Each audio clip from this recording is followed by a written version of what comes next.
Welcome to One Chemistry. This is 365 Chemistry series. Daily one question for you. Here linear chain compound is given. It has alkene. It has anion and azo at the end. You are reacting with light. You have to find the final product.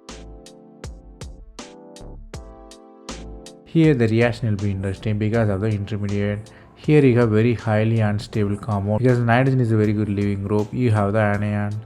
So if you shine the light, what really happens is the nitrogen leaves quickly and it has to balance. The carbene forms.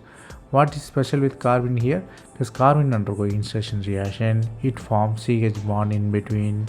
So if you do it, you have butterfly kind of architecture. Difficult to imagine. First you draw in planar form, then convert it into butterfly kind of architecture.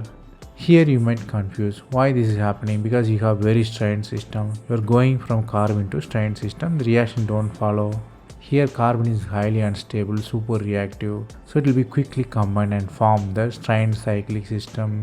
So the reactivity of carbene drives the reaction, not the thermodynamics of it.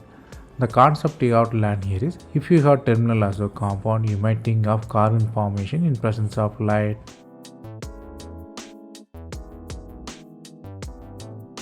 That's all from this video. Thanks for watching.